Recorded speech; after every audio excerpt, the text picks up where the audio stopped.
In Salem, Massachusetts, in 1692, a group of village girls meet in the woods with slave Tituba, attempting to conjure love spells. Abigail Williams kills a chicken and drinks its blood, wishing for John Proctor's wife Elizabeth to die. When Abigail's uncle, Reverend Samuel Parris, discovers them, the girls run away, but his daughter Betty collapses unconscious. Betty will not awaken, nor will Thomas and Putnam's daughter Ruth, who was also conjuring. Giles Corey, who suspects that the children are just acting out, and John Proctor, with whom Abigail had an affair, visit the Parris household. Believing Betty and Ruth to be demonically possessed, Parris and the Putnams call Reverend John Hale from nearby Beverly to examine Betty. To save herself and the other girls from punishment, Abigail accuses Tituba of witchcraft. After being whipped, Tituba confesses to seeing the devil and is saved from being hanged. Struck by their new power, the girls begin naming numerous other women, including Elizabeth, whom they saw with the devil. John wants to forget about his affair with Abigail and get back with Elizabeth.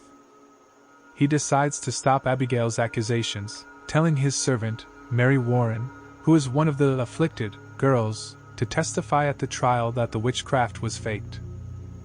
In court, Francis Nurse gives a list of people vouching for the accused. The judges order that all on the list be arrested and brought in for questioning. Giles insists that when Ruth accused Rebecca Nurse, Mr. Putnam was heard to tell Ruth that she had won him a fine gift of land.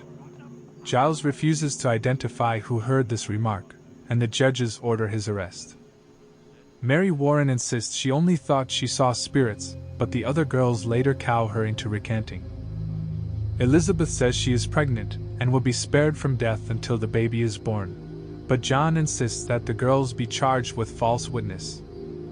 The girls are called in and asked if they were lying about the witchcraft, but they start screaming that Mary Warren is bewitching them. To demonstrate Abigail's complicity, John confesses to having sex with her, claiming that she accused Elizabeth in order to get rid of her so that she could marry him. Abigail denies the affair, so Elizabeth is called in to verify it. Unaware that John confessed and wanting to save his reputation, she lies. As Reverend Hale tries to persuade the court of John's honesty, the girls turn the court further against the Proctors by screaming that Mary Warren is attacking them as a yellow bird. John repeats his accusation that the girls are merely pretending, but they run outside from the bird into a nearby lake. To save herself from being hanged, Mary Warren accuses John of witchcraft. When asked if he will return to God, John despairingly yells, "I say God is dead!" and is arrested as a witch. On the day before John is to be hanged, Reverend Hale confronts Abigail at the now abandoned homes of the victims whom she testified against. Because Hale was the lone official in the court to doubt her claims, Abigail attempts to convince the court that Hale's wife is also a witch. However, this backfires as the judges doubt her, as they consider a minister's wife to be pure.